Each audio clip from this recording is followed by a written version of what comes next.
გამარჯობა. დღეს მინდა გავარჩიო ბაჩიაშვილის ამების საკითხი და ზოგადად ბაჩიაშვილის საქმის მნიშვნელობა. ჩემს რუბრიკაში კითხვები ანასთან, მაგრამ მანამდე კიდევ ერთხელ მინდა გთხოვოთ, რომ გამოიწეროთ ჩემი არხი, სადაც ყოველდღე იდება მსგავსი კომენტარი, ახალი ამბები, ჩემი შეხედულება პოლიტიკურ საკითხებზე და ასევე ხელი დააჭიროთ ზარს, რომელიც გამოჩნდება თქვენთან ეკრანზე.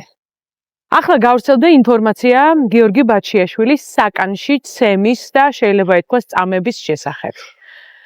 რატომ მოხდა ეს, რითი შეიძლება აუხსნათ ეს, რა უძღოდა ამას წინ და ზოგადად ჩვენ სისტემაში რას ნიშნავს ეგეთი ფაქტი, ამ ყველაფერზე მინდა ვისაუბრო დღეს. დავიწყოთ იქიდან, თუ რას ფლობს დღეს ბაჩიაშვილი. საუბარია კრიპტოვალუტაზე. კრიპტოვალუტა ეს არის ვალუტის ფორმა, რომლის აღრიცხვა, რომლის განკარგვა, რომლითაც სარგებლობა განსაკუთრებით ხელსაყრელია იქიდან გამომდინარე, რომ ამ პროცესებს ნაკლები მეთვალყურეობა, ნაკლები გარეშე მონიტორინგი ახლავს თან. კრიპტოვალუტით ბევრად მეტი გარიგების გაკეთება შეიძლება, ბევრად უფრო თავისუფლად, იმიტომ რომ მისი განკარგვა ფაქტობრივად საიდუმლოა. და როდესაც კრიპტოვალუტას ფლობს, შენ შეიძლება დარჩე ანონიმურ პირად, ისეთი საშუალებების გამო, რითაც არსებობს კრიპტოვალუტა. ეს არ არის ელექტროგადარიცხვა. როდესაც გადამრიცხველი, მიმღები, იქ შუაში კომპანია, რომელიც გადარიცხვას აწარმოებს, ეს ყველაფერი აღრიცხულია და ამაზე მეთვალყურეობა ძალიან ადვილია. კრიპტოვალუტით შესაბამისად ძალიან ბევრი შავი გარიგებაც ფორმირდება, იქნება ნარკოტიკებთან, იარაღთან თუ სხვა არასწორ, ვთქვათ, კრიმინალურ აქტთან დაკავშირებით. მე ნამუშევარი ვარ სხვადასხვა უწყებასთან, რომელიც შესაბამისად უყურებს ფულის რეცხვის და ფულის გათეთრების კანონმდებლობას, იქიდან გამომდინარე, რომ ამ ყველაფრისთვის ხშირად სწორედ კრიპტოვალუტა გამოიყენება. როგორც ჩვენთვის ცნობილია, ძალიან დიდ რაოდენობას კრიპტოვალუტისა ფლობს გიორგი ბაჩიაშვილი და ბიძინა ივანიშვილს ბაჩიაშვილთან დავა სწორედ აქედან გამომდინარე აქვს. ამას აღარ ჩავყვები. ეს დავა, კიდევ ერთხელ ვამბობ, არის სამოქალაქო ხასიათის. სამოქალაქო დავა რას ნიშნავს? როდესაც ორი კერძო პირი ედავება ერთმანეთს, მე შენ რაღაცა გასესხე, შენ მე არ დამიბრუნე, ან საჭირო თანხა ძირი დამიბრუნე, მაგრამ პროცენტი არ დამიბრუნე, ეს ირჩევა სამოქალაქო წესით.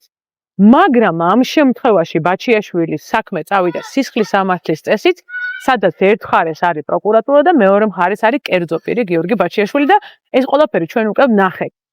მაგრამ კიდევ ერთი მნიშვნელოვანი ამბავი, რატომაც ბაჩიაშვილი დღეს საინტერესოა და ამაზე არავინ არ საუბრობს, არის ის, რომ გიორგი ბაჩიაშვილი არის ოქროს მოწმე. ოქროს მოწმე არაფორმალური მმართველობის სტილისა, რომელიც არსებობს ქვეყანაში ბოლო 13 წელია და რომლის ეპიცენტრში არის ბიძინა ივანიშვილი. ჩვენ არ ვიმართებით ჩვეულებრივი მეთოდებით, ხო? ჩვენ ვიმართებით არაფორმალური მმართველობით.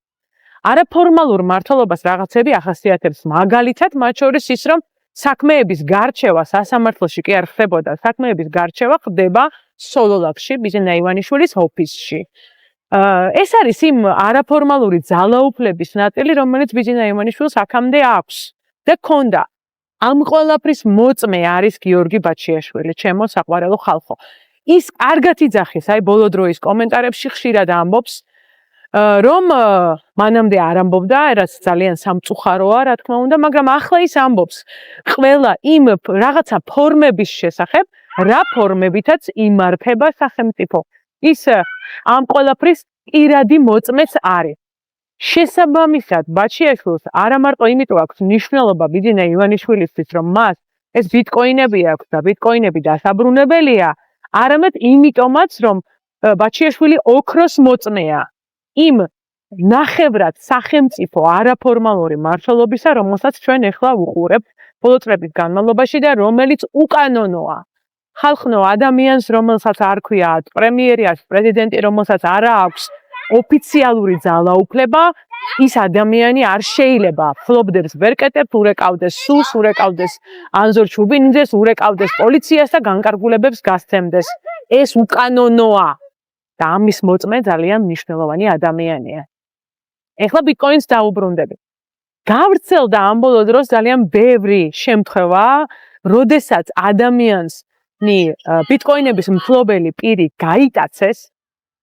გაიტაცეს სწორედ იმიტომ, რომ მასზე მოეხდინათ ზეწოლა, ეწამებინათ, ეცემათ, იმისთვის, რომ მას დაეთმო ეს კრიპტოვალუტა და ბიტკოინები. რაშია აქ საქმე? აქ უნდა ვიცოდეთ ის ფორმა, რა ფორმითაც ხდება ბიტკოინების შენახვა. ეს არ არის ჩვეულებრივი საფულე, ლაპატნიკი თუ რას გინდა დაუძახეთ, ეს არ არის ბარათი საბანკო. ბიტკოინი ინახება სპეციალურ ვირტუალურ საფულეში, სადღაც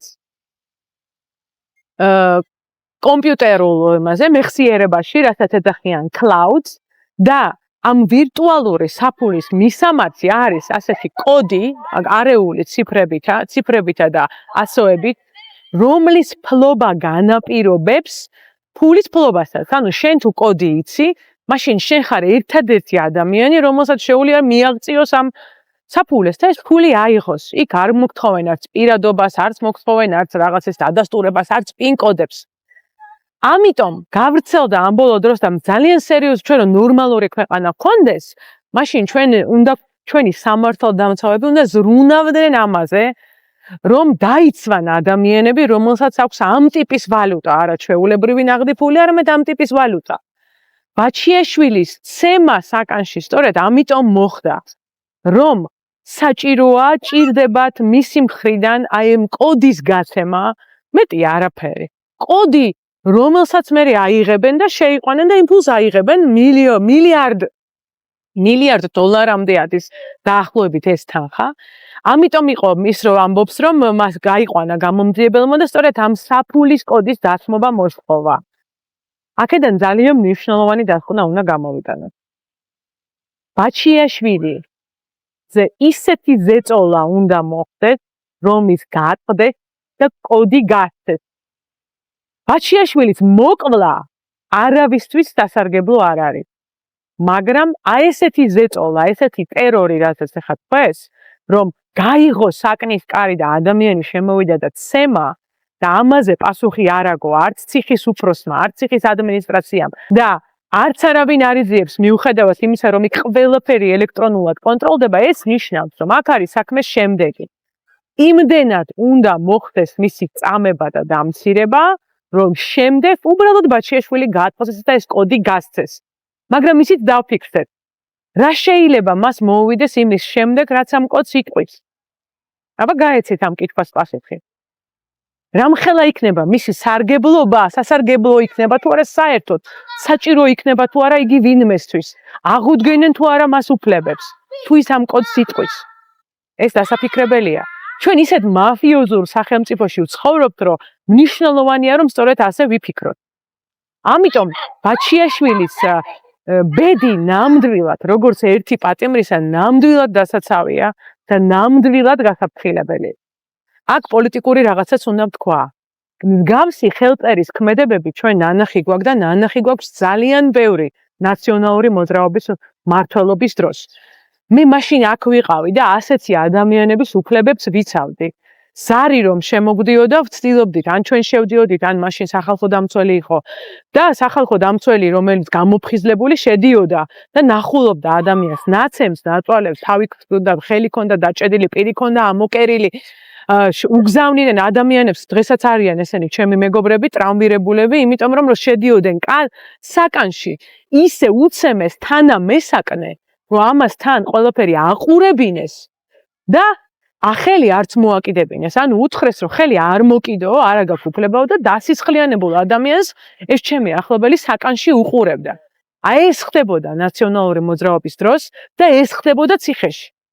და სამწუხაროდ, ყველა ჩვენი ბრძოლა, ყველა ჩვენსას, ვისთვისაც სისტემურად ეს იყო პრობლემა, სამწუხაროდ არაფერი არ შეცვლილა. ბრუნდება ის სისტემა, როდესაც წარმოუდგენელი რამე შეიძლება მოხდეს. გაიღოს საკნის კარები და შეუშვან ადამიანი მეორე ადამიანის საცემრად. ეხლა ციხეზეც მინდა ვთქვა. მნიშვნელოვანია. საპატიმროში გარკვეული წესი მოქმედებს. ბაჩიაშვილის სამარტოო საკანში უნდა იყოს მიუხედავად იმისა, რომ ეს არის ძალიან რთული და დიდი ხანი ეს არ შეიძლება რომ აღწევდეს. მეგობრებო, ადამიანების სამარტოო საკანში ჩასმა აკრძალულია საერთაშორისო სამართლის დიდი ხნით, იმიტომ რომ ეს წამებას უწოდებდა და სიკვდილით დასჯას უწოდებდა. დიდი ხნით არ შეიძლება. მაგრამ ვინაიდან ის არის განსაკუთრებულად პოლიტიზირებული, პატიმარე, სათითაოდ უნდა კონტროლდებოდეს ვინ შედის მასთან საკანში.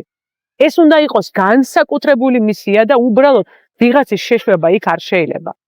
მეცად გეტყვით, ყველაფერი რაც ციხეში ხდება, ამაზე ყველაფერს პასუხისმგებლობას აღებს ქართული სახელმწიფო. საერთოდ ეს პრინციპი არსებობს ადამიანის უფლებებში. რაც ხდება ციხეში, ამაზე პასუხს აგებს სახელმწიფო, იმიტომ რომ ის მთლიანად აკონტროლებს ადამიანის სხეულს, რომელიც მისი მეთვალყურეობის ქვეშ არის. და ბოლოს მინდა ვთქვა, რატომ მეორდება ეს ყველაფერი დღესდღეობით? იმიტომ მეორდება, რომ სისტემური ცვლილება ნაციონალური მოძრაობის შემდეგ არ მოხდა. დღეს ბევრი პოლიტიკოსი იბრალებს, რომ მათ არ მოსწონს ნაციონალური მოძრაობა. მაგრამ ისინი იყვნენ ხელისუფლებაში. რა გააკეთეს დღემდე? იმისთვის, რომ აი ასეთი ფაქტები არ განმეორებულიყო. ვინ დააპატიმრეს? ვინ გაასამართლეს? ვინ დაუსვეს საჯარო კითხვები? ვინ გაუშვეს სამსახურიდან ნაციონალური მოძრაობის შემდეგ? ეს არაფერი არ მოხდა. სისტემა, რომელიც დღეს საპატიმროშია, იგივეა და შესაბამისად იგივე დანაშაულებს ჩასდის. და ძალიან ბევრი ადამიანი, რომელიც დღეს იბრალებს, რომ ნაციონალები არ მოსწონს, მეგობრებო, მას ყველანაირი ბერკეტები ქონდა იმისთვის, რომ ეს არ განმეორებულიყო, არა და მეორდება. ამიტომ ეს არის მნიშვნელოვანი სისტემური ცვლილებები, რომელიც უნდა გავაკეთოთ და რომელსაც გავაკეთებთ ამ ყველაფრის ცვლილებების შემდეგ. კითხვები თუ გაქვთ, სამართლებრივი სიამოვნებით გავარჩევ დანარჩენს. ნახავთ.